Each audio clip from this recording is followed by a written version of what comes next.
Hello, my name is Louise Taylor. I am currently studying child nursing at Teesside University. I am going to be talking about a service user's experience. Her name is Wendy and she has given me full consent to talk about her experience. Wendy is a 59-year-old lady.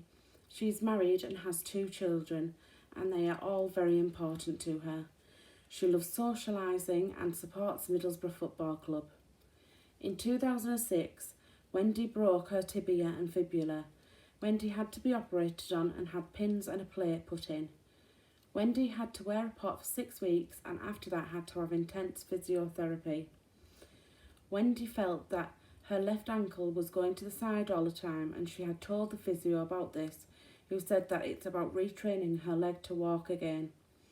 Once Wendy had finished her programme of physio, she still felt like she was not walking right. She went to see her GP, who re-referred her for another round of physio. She said that her walking improved a little bit, but not fully. Over a space of the next 3 years, Wendy went back and forth to her GP, who made her feel like she was being a hypochondriac. Wendy felt distressed and felt like it was affecting her emotionally and mentally. She then started getting tingling in her hands and feet, so returned to the doctors, who told her it was due to stress and anxiety, which is when Wendy just decided to step back and told herself she was just going to have to live with it and there was nothing that they could do. Wendy then received a letter to inform her she would be getting a new GP as her old one had retired.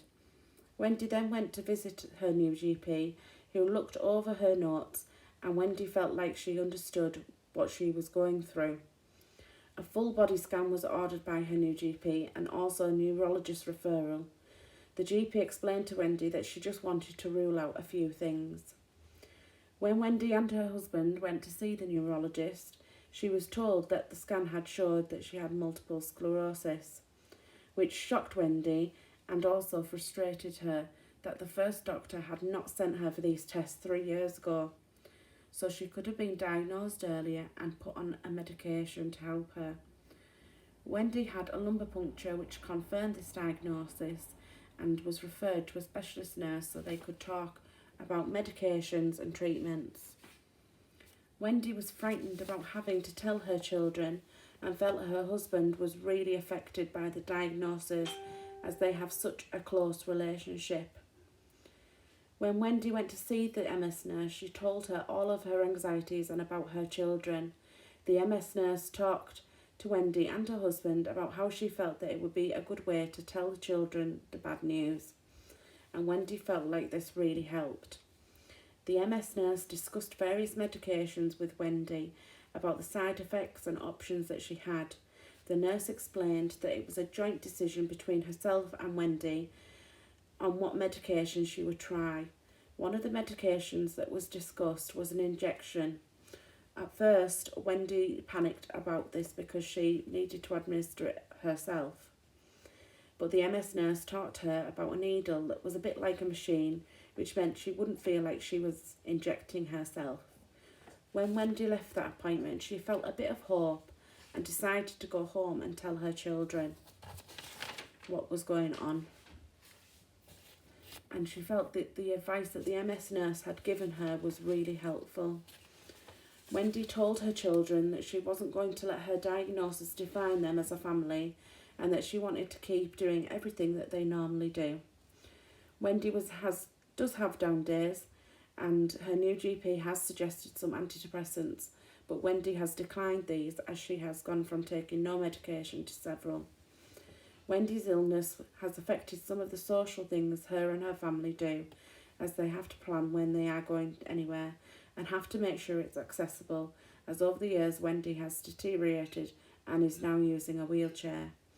Emotionally, Wendy feels like she is in for a better place mentally and says one of the reasons is because she is coming into the university and talking to us students about her experience as a patient user. She used to hate talking about it and telling people that she had MS, but now feels that she can talk about it and is living her life as full as she can. After reading Wendy's story, I feel like her experience at first was poor. She felt like her doctor's GP was not listening to her and made her doubt herself. What Wendy needed was to be listened to. Now, thankfully, she did get that with her second GP, neurologist, and the specialist nurse in particular. The NMC code, I feel, was not followed in the beginning, as it says in 1.4 of the code. Make sure any treatment, assistance or care for which you are responsible is delivered without undue delay.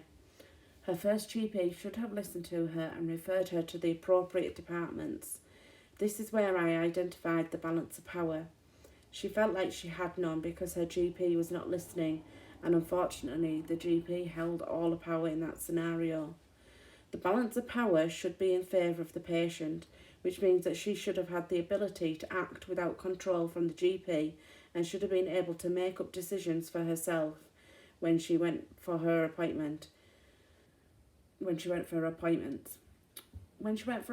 with the specialist nurse, the balance of power was equal because they were both making decisions about what medications and treatments that Wendy was to receive. In Wendy's story, I also identified how close to her family she was. Her husband went to several appointments with her, and she has a close relationship with her children, and by them being involved will have made Wendy feel like she had someone to confide in and someone who could empathise with her and her illness. When looking at the biopsychosocial aspects of Wendy's story, looking at the social aspect, she had young children of school age and was worried about how they would take the news, but also had a very supportive husband. She also had a good social life and enjoyed socialising and supporting her favourite football club, Middlesbrough. This may have come to an end because of wheelchair access and things. Looking at the psychological and biological aspects, Wendy has had to come to terms with being diagnosed with MS and experiencing a decline in her health, which now means she has to use a wheelchair. Even though she's trying not to let this define her, she still has dark days and now needs to plan where she is going to make sure if it has a wheelchair access, which could mean this inhibits some of the things her and her family would like to do. Wendy's diagnosis of MS is a lifelong condition that can cause serious disability. Her average life expectancy is slightly reduced and the condition can affect any part of her body. The main symptoms of MS that could affect Wendy are fatigue, difficulty walking, vision problems, numbness or tingling in different parts of her body, muscle stiffness and spasms, problems with balance and coordination, problems with thinking, learning and planning. It is an autoimmune condition that affects the brain and spinal cord, which is why over the years Wendy is now having to rely on a wheelchair. At the beginning, Wendy must have felt like she was getting nowhere with her GP and lost all trust within that particular relationship. However, the second GP showed her empathy and understanding, which would have probably made Wendy breathe a sigh of relief that someone was actually listening to her. And this was further enhanced when the GP made the referral to the neurologist, who then made the referral to the specialist nurse. The specialist nurse gave Wendy hope in her darkest days, and the specialist nurse worked within the NMC code by following 2.1, work in partnership with people to make sure you deliver care effectively, and 2.2, recognise and respect the contribution that people can make to their own health and well-being. She did this by telling Wendy that they both needed to agree on what medications would be best and informed Wendy of all the side effects so she was able to make a more informed choice.